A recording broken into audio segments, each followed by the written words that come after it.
Merci de me rejoindre. Je m'appelle Jack. Avant de commencer cette histoire, je vous invite à soutenir la chaîne. Il faut bien l'admettre, la mort peut parfois surgir à tout moment, sans prévenir. Personne ne peut prédire si cette rencontre fatale aura lieu dans un foyer chaleureux, dans une rue sombre et déserte, ou peut-être, ce qui paraît improbable pour beaucoup, lors d'un simple dîner de famille. Pourtant, il existe des exceptions à toute règle. L'histoire de Kenny Ong en est une. Est-ce vraiment possible, vous demandez-vous? Comment un repas familial banal peut-il se terminer par un meurtre brutal qui va choquer toute la Malaisie et pousser les autorités locales à revoir la législation en vigueur? Regardons de plus près cette affaire. Le nom complet de notre protagoniste est Kenny Ong Lakyang. Née en 1974 dans la ville malaisienne d'Ipoh, elle grandit dans une famille nombreuse. Bien que la ville soit réputée comme une destination touristique intéressante, Kenny rêvait d'autre chose, un métier prestigieux, voyager. Qu'est-ce qu'une jeune femme peut désirer de plus? Bien sûr, rien de tout cela ne tombe du ciel. Elle devait se battre pour ses rêves, et elle le savait. Je m'appelle Elias Monclerc, vous regardez la chaîne Les Ombres du Crime. Merci de regarder mon contenu. Je serai ravie de votre abonnement et like. Bon visionnage. D'abord, Kenny obtint son diplôme de fin d'études secondaires avec une mention très bien. Puis, elle partit étudier à l'université d'Hawaï, où elle décrocha un diplôme en économie. Elle avait fait ses premiers pas, et il lui fallait maintenant progresser. Indépendante, elle s'installa à Los Angeles, où elle trouva un emploi dans une agence de publicité. La ville des rêves offrait à cette jeune femme l'opportunité de s'épanouir dans son domaine. C'est là, en 2001, que Kenny rencontra Brandon Ong. Comme son père, Brandon était né à Singapour, mais avait émigré aux États-Unis avec sa famille dans son enfance. Il était désormais considéré comme un jeune Américain. Kenny et Brandon se marièrent rapidement et s'installèrent à San Diego. Mais 2 ans après, un drame survint. Le père de Kenny tomba gravement malade, atteint d'un cancer du foie. Il devait subir une opération lourde en Malaisie, dont le succès restait incertain. Kenny prit donc rapidement ses affaires, et le 1er juin, elle quitta son mari aux États-Unis pour rejoindre son père. Heureusement, l'opération fut un succès. La maladie recula. Les médecins assurèrent que son père, qu'on appelait Béjen, vivrait longtemps et qu'il pourrait même voir ses petits-enfants. Kenny, soulagée, pensa enfin pouvoir retourner auprès de son mari et reprendre son travail. Elle prit un vol matinal pour Los Angeles et, le soir même, invita sa famille élargie à un dîner d'adieu dans leur restaurant préféré, Montes, où ils avaient l'habitude d'aller en vacances, du temps où Kenny vivait encore chez ses parents. Pendant le repas, la mère de Kenny se sentit soudain mal. Sa fille, attentionnée, lui proposa de la raccompagner en voiture. Dans le parking, elle chercha longtemps son ticket de stationnement, mais ne le trouva pas. Pensant l'avoir oublié dans la voiture, elle demanda à ses sœurs de veiller sur leur mère, puis courut vers sa voiture. Mais elle tarda à revenir. Sa mère, inquiète, alla elle-même voir, mais la voiture de Kenny n'était plus là, tout comme sa fille. L'une des sœurs essaya de joindre Kenny sur son téléphone, mais il était éteint. La famille connaissait bien Kenny, elle ne disparaîtrait pas sans prévenir, et si quelque chose s'était passé, elle aurait au moins appelé pour avertir. Alors, que pouvait-il bien s'être passé dans ce parking, à seulement une centaine de mètres de sa famille? Le père de Kenny alla voir les agents de sécurité et leur demanda de visionner les images des caméras. Au début, tout semblait normal.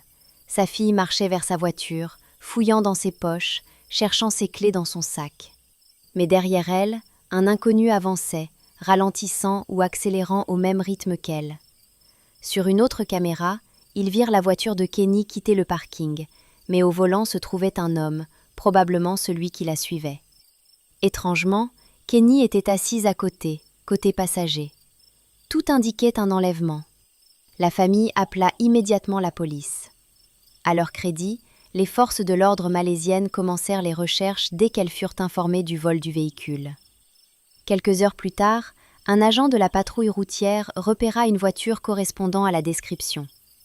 Ne voulant pas alerter le suspect et sans savoir s'il s'agissait d'un enlèvement, la police arrêta le véhicule pour vérifier les papiers.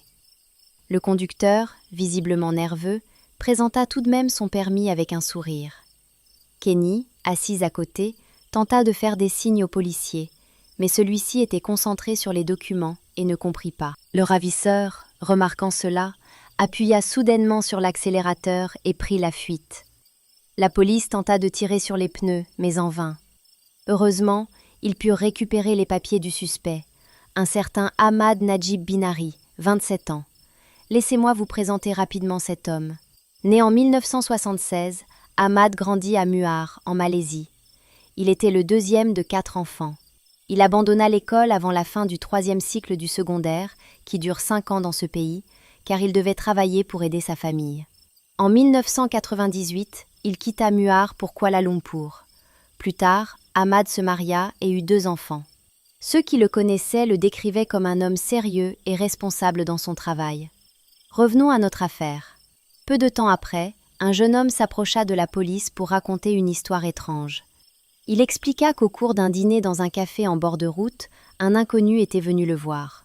Cet homme lui avait dit qu'il partait en vacances avec sa femme, mais qu'ils avaient crevé un pneu sur la route et ne pouvaient plus avancer. Le jeune homme, désireux d'aider, était sorti avec lui.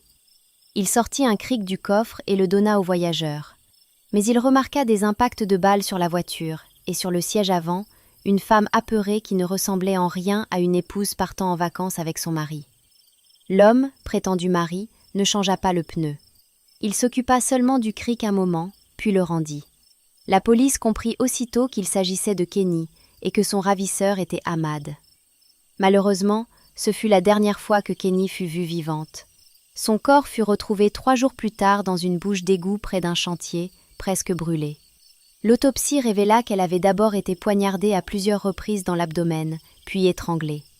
Non loin de là, on retrouva sa voiture, avec un pneu crevé, ou plutôt perforé par une balle, et des traces de sang sur le siège arrière.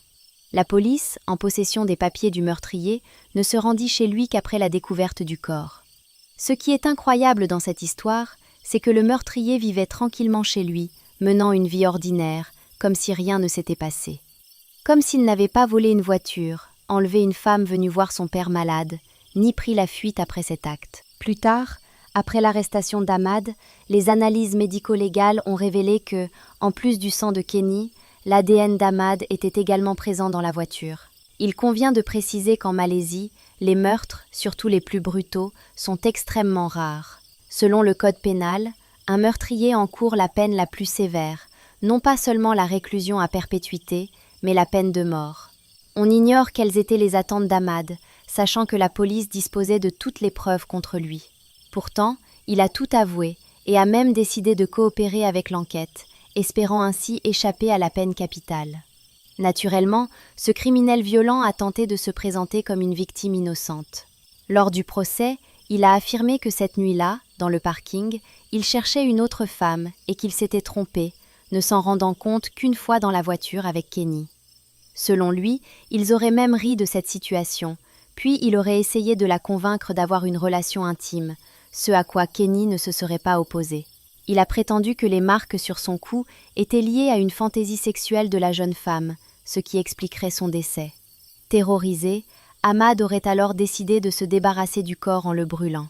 Toute cette histoire a été inventée de toutes pièces par les avocats d'Ahmad, car dans un tel cas, il aurait été condamné uniquement pour mauvais traitement de cadavre, voire homicide involontaire, si l'on considère que Kenny aurait demandé à être étranglé lors de leur rencontre intime. Mais si tout cela n'était qu'une invention de l'accusé, pourquoi la victime ne s'est-elle pas enfuie alors que son ravisseur changeait un pneu ? L'avocat a admis que cette version aurait pu sembler plausible sans les blessures par arme blanche à l'abdomen.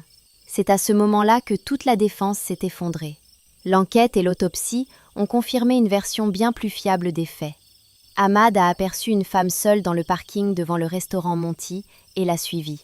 Quand Kenny a ouvert sa voiture, il l'a menacée avec un couteau, l'a forcée à monter côté passager et a pris le volant.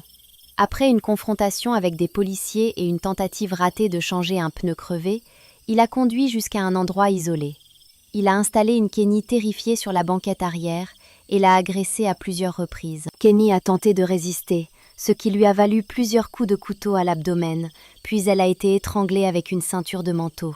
Après ces violences, Ahmad a sorti le corps déjà sans vie, l'a jeté dans un regard d'égout qu'il a recouvert de pneus pour le dissimuler. Le lendemain, Il est revenu avec plusieurs bidons d'essence, a aspergé le corps et l'a incendié pour effacer toute trace du crime. Par ailleurs, il est apparu plus tard qu'Ahmad avait déjà commis 4 agressions sexuelles sur des femmes qui, heureusement, avaient survécu. Par peur d'être arrêtée, elle n'avait pas porté plainte. Enfin, le 23 février 2005, après plusieurs années de procédure, le tribunal a condamné Ahmad. En plus de sa peine, il a reçu 10 coups de fouet. Mais cela a-t-il réellement apaisé la douleur des parents qui ont perdu leur fille à jamais? Derrière les barreaux, Ahmad a tenté de faire appel et a même écrit une lettre au gouverneur de Selangor pour solliciter sa clémence. Bien sûr, sa demande a été rejetée. 13 ans après le meurtre de Kenny, le 23 septembre 2016, il a été exécuté dans sa cellule. Ce dossier a retenu l'attention en Malaisie. Les habitants étaient moins effrayés par la brutalité du crime ou par la fausse confiance d'Ahmad en son impunité que par la facilité avec laquelle une personne peut être enlevée, même dans un lieu public comme un parking. Pour éviter que cela ne se reproduise, les autorités malaisiennes ont commencé à installer un maximum de caméras de surveillance dans tout le pays.